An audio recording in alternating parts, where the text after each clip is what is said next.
இயேசு கிறிஸ்துவின் இனிய நாமத்தில் வாழ்த்துக்கள். இந்த நாளிலும் எசேக்கியேல் தீர்க்கதரிசியின் புஸ்தகம் 22வது அதிகாரத்தை நாம் தியானிக்க போகிறோம். இந்த அதிகாரத்தில் ஆண்டவர் இரத்தம் சிந்தின நகரமாக எருசலேம் மாறிவிட்டதை குறித்து அத்தனையாக அவர் வேதனைப்பட்டு பேசுகிறதை பார்க்கிறோம். ஒரு சமாதான நகரமாக, எருசலேம் என்றால் சமாதான நகரம் என்று அர்த்தம். அப்படிப்பட்ட அந்த நகரமானது இன்றைக்கு எல்லா வன்முறையும் எல்லா துன்மார்க்கமும் நிறைந்த ஒரு நகரமாக மாறிவிட்டத, எல்லா விதமான அக்கிரமங்களும் பாவங்களும் மற்ற பட்டணங்களை விட மற்ற நாடுகளை விட அதிகமாக பெருகிவிட்ட ஒரு நிலைமைக்கு தள்ளப்பட்டு விட்டதே, அதனால் இதுக்கு மிகப்பெரிய அழிவு வருகிறதே என்று சொல்லி ஆண்டவர் அங்கலாய்த்து எசேக்கியேலின் மூலமாக அவர்களுடைய பாவங்களை உணர்த்தி வைக்கும் வண்ணமாக பேசுகிறார். என்றைக்கு தேவனை நாம் மறக்கிறோமோ அப்பொழுது மிகப்பெரிய அழிவுக்கு நேராக அது நம்மை வழிவு நடத்திவிடும் என்பதை நாம் தெளிவாக அறிந்து கொள்ள வேண்டும். இங்கே ஆண்டவர் 14ஆம் வசனத்தில் கேட்கிறார், நியாயம் செய்கிற நாளில் நீ தாங்குவாயோ என்று கேட்கிறார். உன் இருதயம் தாங்குமா?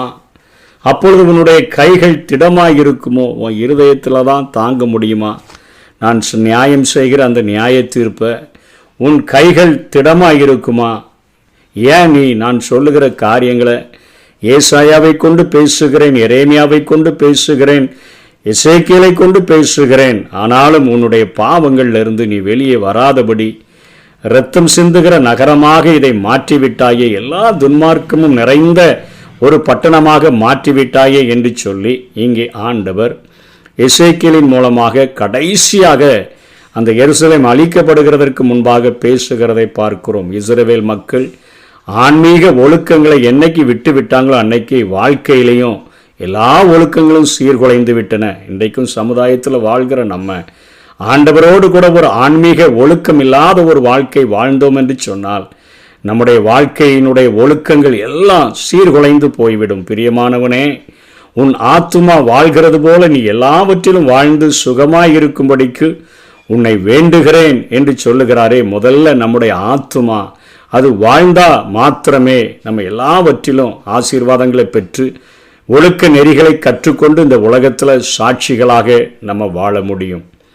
இதற்கு நம்ம ஆண்டவரிடத்தில் ஆன்மீக அந்த ஒழுக்கங்களை கற்றுக்கொள்ளணும்னு சொன்னால், நம்முடைய ஆத்துமா வாழணும்னு சொன்னால், ஆண்டவரோடு கூட பழக்கமுடையவர்களாக, அவரோடு கூட பழகுகிறவர்களாக, ஆண்டவர் நம்மை பார்த்து சிநேகிதன் என்று சொல்லி அழைக்கிறவர்களாக மாறுகிற அளவிற்கு நம்முடைய அந்த நெருக்கம் ஆண்டவரோடு கூட ஏற்படுத்தப்பட வேண்டும். எப்படி ஆபிரகாமுடைய வாழ்க்கையில் ஆண்டவர் ஆபிரகாமை பார்த்து சிநேகிதன் என்று அழைத்தார். 100 வயதில் அவனுக்கு ஒரு குழந்தையை கொடுத்த பொழுது அதை பலி செலுத்த சொன்னாலும் கூட ஆபிரகாம் ஆண்டவரை பழகி நன்றாக அறிந்திருந்தபடியினால அவனுக்கு கீழ்ப்படிதல் என்கிற ஒரு காரியம் மிகப்பெரிய தடையாகவே இருக்கவில்லை. என் ஆண்டவர் அந்த மகனை நான் பலி கொடுத்தாலும் திரும்ப உயிரோட பெறுவேன் என்கிற ஒரு விசுவாசத்தோடு கூட வாழ்கிற ஒரு அத்தனை ஆண்டவரோடு கூட நெருங்கி பழக்கமுடையவனாக மாறிவிட்டதை பார்க்கிறோம். மோசேயையும் ஆண்டவர் சொல்லுகிறார், அவன் என்னுடைய சிநேகிதன், அவனோடு கூட நான் முகமுகமாக பேசுகிறேன், அவன் என் சாயலை தரிசிக்கிறான் என்று சொல்லுகிறார்.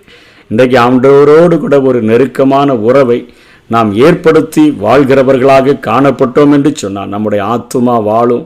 அதற்கு ஆண்டவரிடத்தில் தேவ சமூகத்து பழக்கத்தை உடையவர்களாக, அதிகாலையில் ஜெபிக்கிறவர்களாக, அதிகாலையில் வேத வசனங்களை தியானித்து அந்த வார்த்தைகளுக்கு கீழ்ப்படுகிறவர்களாக நம்ம இருந்தோன்னு சொன்னால் நம்ம எல்லாவற்றிலும் வாழ்ந்து சுகமாக இருக்க முடியும். அழகவன் நெறி ஒழுக்கங்களை நம்முடைய வாழ்க்கையில் பின்பற்றி வாழுவோம். நீதி நியாயங்களை செய்கிறவர்களாக நம்ம காணப்படுவோம். இன்றைக்கு அவர்கள் விட்டுவிட்ட ஆன்மீக ஒழுக்கங்கள் எவைகள் என சொல்லி பார்த்தோன்னு சொன்னால் வசனம் 2 சொல்லுகிறது, அருவருப்புகள் நிறைந்த வாழ்க்கை அவர்களுடைய வாழ்க்கையாய் மாறிவிட்டது. வசனம் 3 சொல்லுகிறது, நரகலான விக்கிரகங்களை உண்டு பண்ணுகிற நகரமே, அதாவது ஆண்டவர் அவர்களுக்கு கொடுத்த முதல் கற்பனையே அவர்கள் விட்டுவிட்டார்கள். மேலே வானத்திலும் கீழே பூமியிலும் பூமியின் கீழ் தண்ணீரிலும் உண்டாயிருக்கிறவைகளுக்கு ஒப்பான ஒரு சுரூபத்தையாயிலும் ஒரு விக்கிரகத்தையாயிலும் நீ நமஸ்கரிக்கவும் வேண்டாம், சேவிக்கவும் வேண்டாம். நான் எரிச்சல் உள்ள தேவனாய் இருந்து என்னை பகைக்கிறவர்களை குறித்து அவர்களுடைய தப்பிதங்களை, பிதாக்களுடைய தப்பிதங்களை பிள்ளைகளிடத்தில் 3ஆம் 4ஆம் தலைமுறை வரைக்கும் நான் விசாரிக்கிறவராய் இருக்கிறேன் என்று சொன்ன போதிலும் கூட நரகலான விக்கிரகங்களை உண்டு பண்ணி அதை வழிபடுகிறவர்களாக, ஆண்டவரை மறந்தவர்களாக, தேவனை மறந்தவர்களாக, தேவ சமூகத்து பழக்கமில்லாதவர்களாக வாழ்ந்த காரியத்தை குறித்து இங்கே நாம் பார்க்கிறோம். வசனம் 4 நீ இரத்தம் சிந்துகிறதினால், இரத்தம் சிந்துகிறது எதற்காகனா நரபலிகளை செலுத்துகிறவர்களாக வாழ்ந்தார்கள். அந்த நரபலிகளையும் தங்களுடைய புய பலத்துக்கு தக்கதாக அவர்கள் இரத்தம் சிந்தினார்கள் என்று வசனம் 6 சொல்லுகிறது.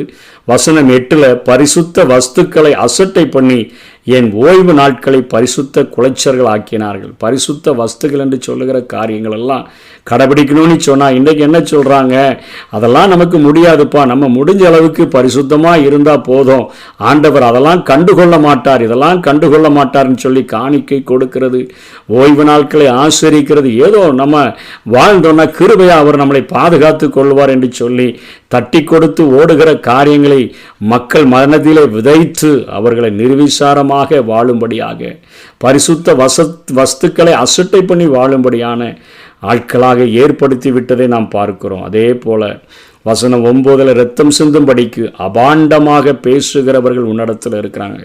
இரத்தம் சிந்தி தான் ஆகணும், நரபலி செலுத்தினா உனக்கு இது நடந்துரும், அது நடந்துரும், நீ பலி செலுத்தினா உனக்கு அது கிடைக்கும், எது கிடைக்கும்னு சொல்லி அபாண்டமான பொய்களை சொல்லி அவர்களை மோசம் போக்குகிறவர்கள் உன்னிடத்தில் இருக்கிறார்கள். மலைகளில் சாப்பிடுகிறவர்களும் உன்னிடத்தில் இருக்கிறார்கள். அதாவது உயர்ந்த மேடுகளிலும் மலைகளிலும் தான் அவர்கள் விக்கிரக வழிபாடுகளை ஏற்படுத்தி அதற்கு பலிகளை செலுத்தி மலைகளிலே சாப்பிடுகிறவர்களாக இருந்தார்கள் என்று சொல்லப்படுகிறது. முறைகேடு செய்கிறவர்களும் உன்னிடத்தில் இருந்தார்கள். வசனம் 7 பெற்றோரை கனம் பண்ணலை.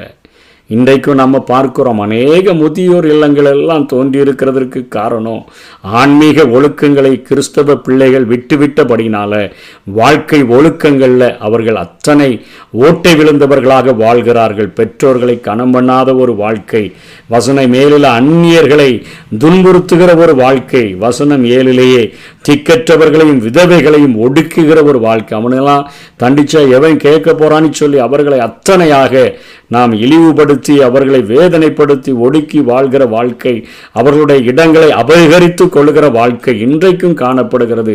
நில அபகரிப்பு வழக்குகள் என்று சொல்லியெல்லாம் இன்னைக்கு நம்ம பார்க்கிறோமே, அந்த நாட்களிலும் திக்கற்றவர்களும் விதவைகளும் ஒடுக்கப்பட்டதை நாம் பார்க்கிறோம். வசனம் 8 தேவன் பரிசுத்தோனி கூறியவற்றை எல்லாவற்றையும் அசட்டை செய்கிறவர்களாக அவர்கள் வாழ்ந்தார்கள். பொய்யால் நிறைந்திருந்தார்கள். விக்கிரக படைப்புகளை உண்கிறதும் 9-11 வரையிலும் பாலிய ஒழுக்க கேடுகளிலும் அத்தனையாக கேடுகட்ட வாழ்க்கையை அவர்கள் வாழ்கிறவர்களாக இருந்தார்கள். வசனம் 12 லஞ்சத்தை பெருக்கினாங்க. 12ஆம் வசனத்தில் தொடர்ந்து பொருளாசையினால உன் அயலானுக்கு இடுக்கன் செய்து, பணத்தை வாங்கிட்டு அயலானுக்கு இடுக்கன் செய்கிறது, வட்டி காசுனால துன்புறுத்துகிறது, அநியாய வட்டி வாங்கிறது, அதே போல தொடர்ந்து அந்த காரியங்களை செய்கிறது மாத்திரமல்ல, லஞ்சம் வாங்கிறது, போலீஸை வாங்கக்கூடிய காரியங்களெல்லாம் செய்து நியாய தீர்ப்புக்கு தங்களையே அவங்க முன்னாடி கொண்டு வந்து நிறுத்திவிட்டார்கள் என்று சொல்லி பேசுகிறதை பார்க்கிறோம். இதே போல கிறிஸ்தவ வாழ்க்கையில் அநேக ஒழுக்கங்கள் எல்லாம் அவர்களுடைய வாழ்க்கையில் இல்லாதபடியினால, தேவனோடு கூட ஒரு நல்லுறவை ஏற்படுத்தாமல் இருக்கிறபடியினால ஆன்மீக வாழ்க்கையானது சிதைந்து சீர்கட்டு காணப்படுகிறது. இன்று கிறிஸ்தவர்கள் என்று பெயர் கொண்ட மக்களில் நாம் காணும் அருவருப்புகள் செய்தித்தாளில் பக்கம் பக்கமாக வருது, நடைமுறை வாழ்வில் வெளியரங்கமாக இருக்குது. இங்கு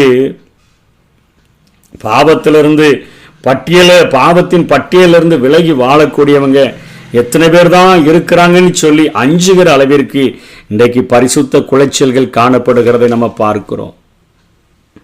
அப்படிப்பட்ட நாட்களில் ஆண்டவர் 15 24 வரையிலும் புறஜாதிகளுக்குள்ள உங்களை சிதறடித்து உன்னை தேசத்தில் தூற்றி உன் அசுத்தத்தை உன்னில் ஒளிய பண்ணுவேன்னு சொல்றார். புற ஜாதிகளுக்குள்ள சிதறடிச்சிருவேன், உன்னை தேசங்கள்லேயே தூற்றுவாங்க. இவ்வளவு ஆண்டவருடைய பிள்ளைன்னு சொல்கிறான், இவ்வளவு கேவலமாக வாழுகிறானேன்னு சொல்லி உன்னை அத்தனையாய் பழித்து பேசுவார்கள். புறஜாதிகளின் கண்களுக்கு முன்பாக நீ பரிசுத்த குலைச்சல் செய்தபடியினால உனக்கு இப்படிப்பட்ட தண்டனைகளை கொடுக்கும் பொழுது என்னை அறிந்து கொள்ளுவா என்று ஆண்டவர் சொல்லுகிறார். அதற்கு அடுத்தபடியாக சொல்கிறாரு, எருசலேமானது ஒரு உருக்குகிற குகைக்கு ஒப்பிடப்படுகிறது, அங்கே எரியக்கூடிய அக்கினி தேவனுடைய கோபத்துக்கு ஒப்பிடப்படுகிறது.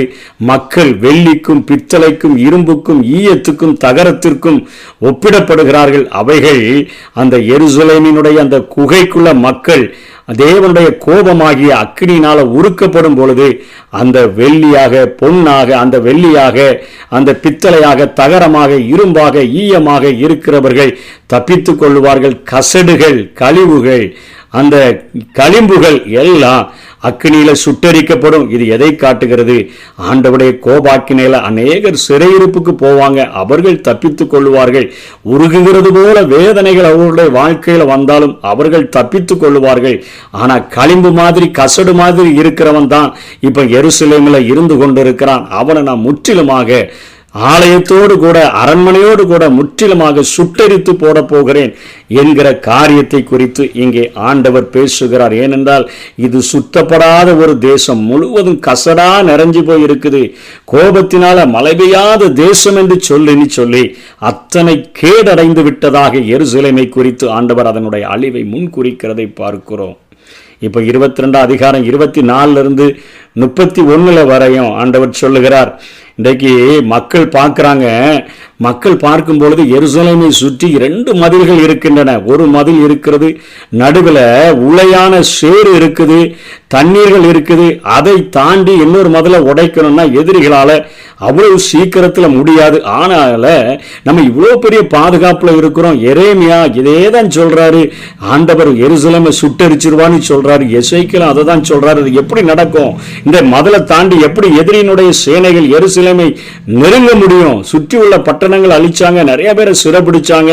ஆனால் ஆண்டவர் அந்த தலைநகரை அழிப்பதற்கு விட மாட்டார் என்று சொல்லி அவர்கள் அந்த தேசம் பாவத்தினால குந்தேறி கிடந்த அந்த நேரத்தில் அவர்கள் இப்படிப்பட்ட நினைவுடையவர்களாக இருந்தார்கள். ஆனால் ஆண்டவர் என்ன சொல்லுகிறார்? மதில்கள் உனக்கு பாதுகாப்புகள் அல்ல, என்னுடைய செட்டைகளின் மறைவில் தான் நீ பாதுகாப்பில் இருக்கிறா, என் மகிமையில தான் பாதுகாப்பில் இருக்கிறா. கர்த்தர் நகரத்தை காவாராயில் அதை காக்கிறவர்களுடைய பிரயாசங்கள் விருதா, கர்த்தர் வீட்டை கட்டாராயில் அதை கட்டுகிறவர்களின் பிரயாசம் விருதா. நான் கொஞ்சம் என் செட்டைகளின் நிழலை ஒதுக்கிட்டேன்னு சொன்னா இந்த மதில்கள் அது திறப்பு கண்டுவிடும் என்று சொல்லி ஆண்டவருடைய பார்வையில பொய் தீர்க்கதரிசிகள் காசுக்காக ஆத்துமாக்களை வேட்டையாடி அவர்கள் கொளுத்து போயிருக்கிற காரியங்கள், பாவத்தினால குந்தேறி கிடக்கிற காரியங்கள், பொய்யான வாக்குறுதிகளை கொடுத்து சுவர் வைத்து சாரமற்ற சாந்து பூசி ஏமாற்றுகிற தீர்க்கதரிசிகள், ஆசாரியர்கள் தூய்மைக்கும் அசுத்தத்துக்கும் வேற்றுமையை கூற தயங்கி பரிசுத்தத்தை குறித்து போதிப்பதற்கு விட்டுவிட்டவர்கள், பாவத்தை கண்டு கண்மூடிய ஆசாரியர்களினால தேவன் கனகீனம் பண்ணப்பட்டார் என்று சொல்லப்படுகிறது. பிரபுக்களும் அதாவது ஆளுகிறவர்களும் அவர்கள் அநியாயமான பொருள்களை சம்பாதிக்கும்படியாக இரத்தம் சிந்தினார்கள் என்று 27ஆம் வசனம் சொல்லுகிறது. தேசத்து மக்களோ கொடூரமாக வாழ்ந்தார்கள், இதனால் தேசம் அழிவுக்காக திறவுண்டது என்று சொல்லி மக்கள் பார்க்கும் பொழுது அவர்களுடைய மாம்ச கண்களில் எருசலேமினுடைய மதில்கள் பயங்கர பராக்கிரமா அவங்களுக்கு தெரிகிறது, அரணான பட்டணம் என்று சொல்லுகிறார்கள். ஆனால் ஆண்டவருடைய பார்வையில் அது திறப்பு கண்டு கிடக்கிறது. ஏனென்று சொன்னால் ஆண்டவருடைய மகிமை விலகிவிட்டது, ஆலயத்தை விட்டு எழும்பி அது மலைக்கு சென்று விட்டது. தேவனுடைய அந்த செட்டைகளின் நிழலானது அந்த தேசத்தை விட்டு விலகிவிட்டபடினால தேசம் திறவுண்டு கிடக்குது. இந்த திறந்த மதிலை அடைப்பதற்காக பொய் தீர்க்கதரிசிகள் நடிக்கிறார்கள். அது சாரமற்ற சாந்து பூச்சிகளை தான் அவர்கள் பூசிக்கொண்டிருக்கிறார்கள். மக்களும் அதை நம்பி சோரம் போகிறார்கள். ஒருவன் சாய்ந்தா விழுந்து போகும். கர்த்தருடைய வசனத்தை கேட்டு அவைகளின்படி செய்கிறவன் எவனோ அவனே கண்மலையின் மேல வீட்டை கட்டின ஒரு புத்தி உள்ள மனுஷனுக்கு ஒப்பிடுவேன். இவர்கள் ஆண்டவரை மறந்து, ஆண்டவருடைய வார்த்தைகளை மறந்து உணர்ந்து அந்த வார்த்தைகளின்படி வாழ்க்கையை கெட்டாம ஆன்மீகத்துல அத்தனை கேடடைந்தபடியினால தேவனுடைய பார்வையில அரணான பட்டணமாய் அவர்கள் சொல்லுகிறார்களே அது திறப்பு கண்டு கிடக்குது. அதனாலதான் 30ஆம் வசனத்துல சொல்லுகிறார், தேசத்தை அழிக்காதபடிக்கு திறப்பிலே நிற்கத்தக்கதாக ஒருவனையும் தேடினேன் ஒருவனையும் காணேன் என்று சொல்லுகிறார். எரேமியா கத்துன்னு கத்துகிறார், எசேக்கியேல் கத்துகிறார், ஏசாயா 150 ஆண்டுகளுக்கு முன்பாக தீர்க்க தரிசனம் உரைத்தும் கூட ஒருவனாகிலும் திறப்பை அடைக்கத்தக்கதாக ஆன்மீக ஒழுக்க நிறைகளை பேசுகிறதற்கு விட்டுவிட்டார்களே. பிரபுக்களை நம்பி பார்த்தேன், ராஜாக்கள் அவருடைய சிங்காசனத்தில் இருந்து என்னுடைய ஆட்சியை அந்த நியாயப்பிரமாணத்தை கற்றுக்கொண்டு கொடுக்கணும்னு நினைச்சேன், அவர்களும் விட்டுவிட்டார்கள். ஆசாரியர்கள் பரிசுத்தம் இல்லாதது இவைகளுக்குள்ள வித்தியாசத்தை காண்பித்து பரிசுத்தத்தை கற்றுக் கொடுக்கணும்னு நினைச்சேன், அவங்களும் வீணா போயிட்டாங்களே. திரவியங்களுக்கும் மற்ற பொருள்களுக்கும் ஆசைப்பட்டு தீர்க்கதரிசிகளும் பொய்யாய் தீர்க்க தரிசனம் உரைக்க ஆரம்பித்து விட்டார்களே. விலையேறப்பட்ட வஸ்துக்களின் மேல விலையேறப்பட்ட திரவியங்களின் மேல ஆசை கொண்டு பொருளாசை நிறைந்தவர்களாக ஆசாரியர்களும் போயிட்டாங்க, தீர்க்கதரிசிகளும் போயிட்டாங்க, ஆளுகிற ராஜாக்களும் போய்விட்டார்களே. எல்லாரையும் நம்பினேன், ஆனா தேசம் திறப்புண்டு கிடக்குதே, இந்த தேசம் அழிய போகுதேன்னு சொல்லி ஆண்டவர் அங்கலாய்க்கிறதை பார்க்கிறோம். அழிவு மிகவும் நெருங்கி விட்டது. இன்றைக்கு ஆண்டவரை அவரோடு கூட பழகி சிநேகிதராக நம்ம ஏற்றுக்கொண்டு நம்ம வாழ்ந்தோம் என்று சொன்னால் அங்கே இயேசு கிறிஸ்து சொல்லுகிறாரே, நான் உங்களை இனிமேல் ஊழியக்காரன் என்று சொல்லுகிறதில்லை, நான் சிநேகிதன் என்றேன். ஏனெனில் என்னுடைய பிதாவினிடத்தில் கேள்விப்பட்ட எல்லாவற்றையும் நான் உங்களுக்கு அறிவித்தேன் என்று சொல்லி அவரோடு கூட தேவ சமூகத்து பழக்கமுடையவர்களாக அதிகாலையில் தேவனோடு கூட பேசுகிறவர்களாக அவரோடு கூட ஒரு நண்பரை போல பழகுகிறவர்களாக ஆபிரகாம் என் சிநேகிதன் என்று சொன்னாரே, அதே போல நம்மோடு கூட அவர் சொல்லத்தக்கதாக வேத வசன தியானிப்பிலும் அவரோடு கூட தேவ சமூகத்தில் நின்று ஜெபிப்பதிலும் பழக பழக பழக அவரும் நம்மை புரிந்து கொண்ட ஒரு ஆண்டவர். நாம் அவரை எந்த அளவுக்கு புரிந்து கொள்கிறோமோ அந்த அளவிற்கு அவர் மேல விசுவாசம் வைக்க ஆரம்பித்திருவோம். எப்படி பேதுருவை பார்த்து ஆண்டவர் அவன் சிறுவயதிலிருந்தே மீனவனாய் இருந்த போதிலும் கடல்ல போராடி பிரயாசப்பட்டு ஒரு மீனும் கிடைக்காம போராடுகிற நேரத்தில் தச்சனின் குமாரனாக இருந்த என் இயேசு கிறிஸ்து கரையில நின்று கொண்டு சொல்லுகிறார், பேதுருவே ஆழத்துல கொண்டு போய் வலைய போடுன்னு சொல்றாரு. அவன் என்ன நினைப்பான், உமக்கு தச்சு தொழில் தானே தெரியும், மீன் பிடிக்கிறத பத்தி என்ன தெரியும், முழுவதும் பிரயாசப்பட்டுட்டு ஆண்டவரே, ஆனாலும் உடைய வார்த்தையின்படி போடுகிறேன். பழகிட்டார்னா தெரிஞ்சிடும். என் ஆண்டவர் சொன்னார்னா என் வாழ்விலை செய்யாம ஒன்றையும் விட்டு விடுகிறவர் அல்ல என்று சொல்லி இந்த ஜனங்கள் தேவனை மறந்ததுனால கீழ்ப்படுகிறதற்கு மனசே இல்லை. ஆனால் தேவனை நினைக்கிறவர்கள், தேவனோடு கூட பழகுகிறவர்கள், அவர் வார்த்தைகளை சொன்ன அப்படியே ஆகிலும் உம்முடைய வார்த்தையின்படியே போடுகிறேன் என்று சொன்னவன் கிளியத்தக்கதான மீன்களை பிடித்தது போல நம்முடைய வாழ்க்கையிலும் அத்தனை ஆசீர்வாதங்களையும் பெற்றுக்கொள்ள முடியும், அழிவிலிருந்து தப்பித்துக் கொள்ள முடியும். மிகப்பெரிய அழிவிலிருந்து நம்முடைய குடும்பத்தையும் நம்மையும் நம்மை சார்ந்தவர்களையும் நம்முடைய பட்டணங்களையும் பாதுகாக்க முடியும். திறப்பில் நிற்பவும் கர்த்தர் தாமே நம்மை ஆசீர்வதிப்பாராக. ஆமென். வருகையின் நாள் சமீபமே, வல்லமை தேவன் வெளிப்படவே. வருகையின் நாள் சமீபமே, வல்லமை தேவன் வெளிப்படவே. கணக்கு கேட்பார் என்ன செய்வாய், கணக்கு கேட்பார் என்ன செய்வாய், கண்ணீர் வீடுவாயோ கர்த்தரை கண்டு, கண்ணீர் வீடுவாயோ கர்த்தரை